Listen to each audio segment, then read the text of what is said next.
हमारे वीडियोस को सब्सक्राइब करने के लिए सब्सक्राइब का बटन दबाएं तथा निरंतर वीडियो अपडेट पाने के लिए बेल आइकॉन दबाकर नोटिफिकेशन प्राप्त करें। हेलो दोस्तों द एडमिनिस्ट्रेटर एकेडमी में आपका बहुत बहुत स्वागत है। दोस्तों आज हमने 1 अगस्त से इस नई सीरीज की शुरुआत की है ताकि आपको रोज चुने हुए करंट अफेयर और उनकी विस्तृत डिटेल जो है ये डिटेल प्राप्त हो सके। तो दोस्तों शुरू करते हैं। हमारा जो पहला क्वेश्चन है उसे देखते हैं। भारत का प्रथम मानव रहित रिमोट संचालित युद्ध टैंक का नाम क्या है? दोस्तों मानव रहित रिमोट टैंक एक ड्रोन की तरह होते हैं जो रिमोट द्वारा संचालित होते हैं।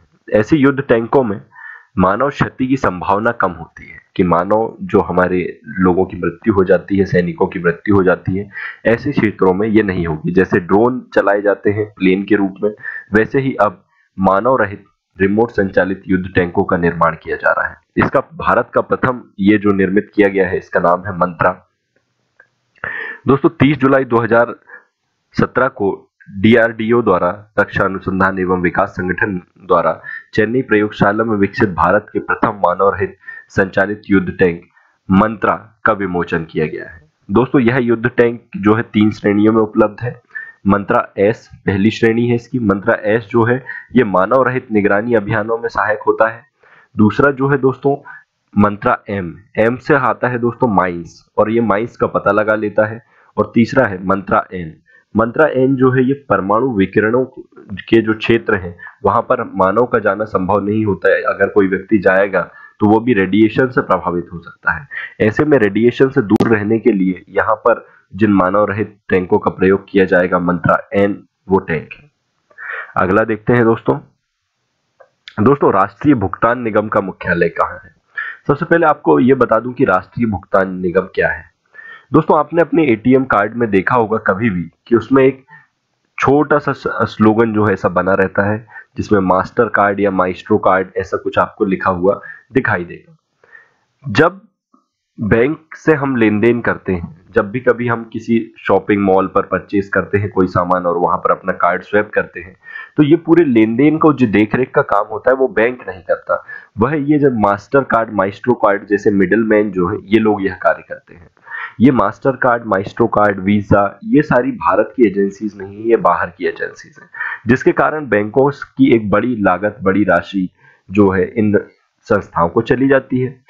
अब ऐसी स्थिति में भारत द्वारा इस पैसे को बचाने के लिए रुपे कार्ड चालू किया गया है, और रुपे कार्ड का जो नियामक संस्था है, संचालक संस्था है, उसे भारतीय राष्ट्रीय भुगतान निगम के नाम से जाना जाता है।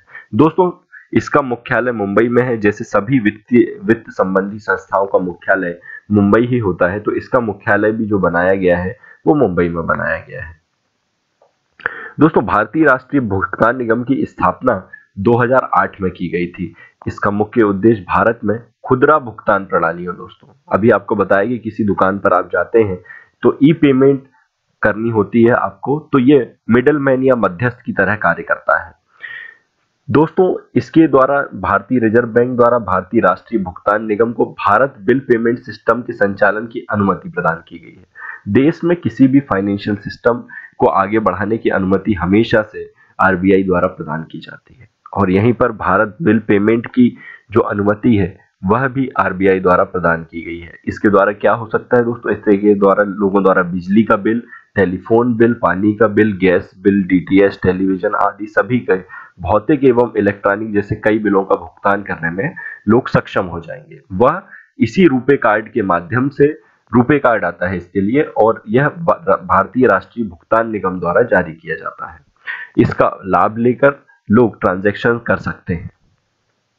अगला क्वेश्चन है अंतरराष्ट्रीय बाघ दिवस प्रत्येक वर्ष कब आयोजित किया जाता है? दोस्तों यह आयोजित किया जाता है 29 जुलाई को। दोस्तों बाघ के संरक्षण के प्रति जागरूकता बढ़ाने के लिए प्रतिवर्ष 29 जुलाई को अंतरराष्ट्रीय बाघ दिवस आयोजित किया जाता है। यह दिवस जंगली बाघों के निवास के संरक्षण विस्तार को बढ़ावा देने के साथ साथ बाघ संरक्षण के प्रति जागरूकता बढ़ाने के लिए आयोजित किया जाता है। दोस्तों हमें ध्यान देना चाहिए कि अंतरराष्ट्रीय बाघ दिवस की स्थापना वर्ष 2002 में सेंट पीटर्सबर्ग में की गई थी। सेंट पीटर्सबर्ग यहाँ पर की गई थी, जिसके तहत वर्ष 2022 तक बाघों की जनसंख्या को दोगुना करने का लक्ष्य रखा गया है। दोस्तों, चूंकि भारत में बाघों की संख्या काफी अधिक है और ऐसे में अंतर्राष्ट्रीय बाघ दिवस का महत्व भारत के लिए काफी बढ़ जाता है, तो ये हमें डेट याद रखनी है। हमारे बहुत सारे व्यापम, एमपीपीएससी आदि के एग्जाम में ये पूछा जाता है फैक्चुअल क्वेश्चन के रूप में। 29 जुलाई को अंतर्राष्ट्रीय बाघ दिवस मनाया जाता है। अगला क्वेश्चन देखते हैं दोस्तों, ग्रीन मेट्रो प्रणाली अपनाने वाला देश का प्रथम मेट्रो रेल निगम कौन सा है? ग्रीन मेट्रो प्रणाली दोस्तों ये है दिल्ली मेट्रो रेल निगम। इसके द्वारा ग्रीन मेट्रो प्रणाली अपनाने वाला यह देश का प्रथम मेट्रो रेल निगम बन गया है। 29 जुलाई को यहां से यह शुरू हुआ है दोस्तों। ग्रीन मेट्रो प्रणाली अपनाने के लिए दिल्ली मेट्रो रेल निगम ने भारतीय ग्रीन बिल्डिंग काउंसिल से अपनी 10 आवासीय कॉलोनियों के प्लेटिनम रेटिंग मानदंड प्राप्त किए हैं।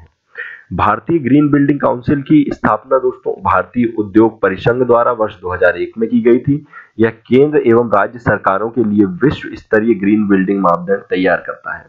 हमें ध्यान देना चाहिए कि दिल्ली मेट्रो रेल निगम विश्व में 12वीं सबसे बड़ी एवं लंबी मेट्रो प्रणाली है। दोस्तों, वाकई में जो दिल्ली मेट्रो है वो सबसे ज्यादा फैला हुआ मेट्रो है। देश में मेट्रो प्रणाली की शुरुआत भी दिल्ली से ही हुई थी और यह एक काफी फैला हुआ और विश्व का सबसे बड़ा मेट्रो रेल प्रणाली एवं सिस्टम है। दोस्तों, रही बात ग्रीन बिल्डिंग की, तो ग्रीन बिल्डिंग ऐसी बिल्डिंग होती है जहां पर पर्यावरणीय मानकों को ध्यान में रखा जाता है और प्रयास किया जाता है कि मानवीय गतिविधियों का नुकसान जो है, मानवीय गतिविधियों के कारण पर्यावरण को होने वाला नुकसान कम से कम हो। ऐसी बिल्डिंग्स को भारतीय ग्रीन बिल्डिंग काउंसिल के अंतर्गत लाया जाता है और इन्हें प्लेटिनम रेटिंग मानदंड प्रदान किया जाता है।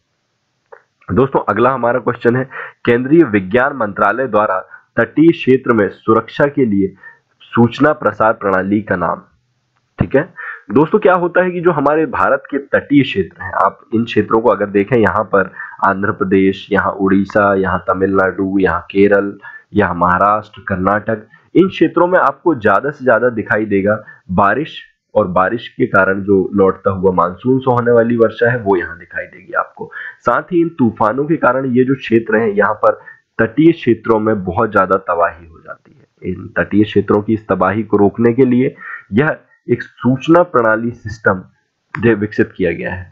दोस्तों, डिजास्टर मैनेजमेंट में हम पढ़ते हैं, हमने देखा है कि कभी भी कहीं क्षति को कम करने के लिए सबसे ज्यादा आवश्यक है कि एक सूचना प्रणाली हो। अगर लोगों को पता चल जाए कि यहाँ पर जो है भूचाल आने वाला है, कोई भी भूकंप आने वाला है या फिर तूफान आने वाला है, तो ऐसी स्थिति में लोग उस स्थान से पलायन करके सुरक्षित स्थान पर पहुंच सकते हैं।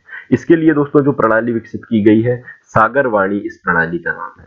29 जुलाई 2017 को केंद्रीय विज्ञान मंत्रालय ने अपनी स्थापना दिवस के अवसर पर एकीकृत सूचना प्रसार प्रणाली सागरवाणी का शुभारंभ किया है। सागरवाणी एक एकीकृत सूचना प्रसार प्रणाली है जो तटीय समुदाय अर्थात तट के पास रहने वाले, इन तटों के पास रहने वाले लोगों, विशेष रूप से मछुआरों के समुदाय की सेवाएं, उनकी आजीविका के प्रति अलर्ट, सागर में उनकी सुरक्षा के साथ काम करेगी। यह सूचना प्रसार प्रणाली कृत्रिम बुद्धि या हमें ऐसे कहना चाहिए आर्टिफिशियल इंटेलिजेंस का नाम भी इसे दिया जाता है, का उपयोग करके स्थानीय भाषा में सेवा देने का कार्य करेगी। दोस्तों, हमेशा यह आवश्यक होता है कि जो मैसेज दिया जा रहा है वह उस स्थान के लोगों की भाषा में दिया जाए, इसीलिए भाषा काफी महत्वपूर्ण होती है। और यहाँ पर जो मैसेज दिया जा रहा है, जो मछुआरों को दिया जा रहा है, क्योंकि मछुआरों के डूबने की संभावनाएं ज्यादा से ज्यादा होती है समुद्र में, और इन संभावनाओं को रोकने के लिए, ऐसी घटनाओं को रोकने के लिए मछुआरों को समय पर सूचना दिया जाना आवश्यक है। इसके लिए जो सूचना दिया जा रहा है वह सागरवाणी सूचना है दोस्तों।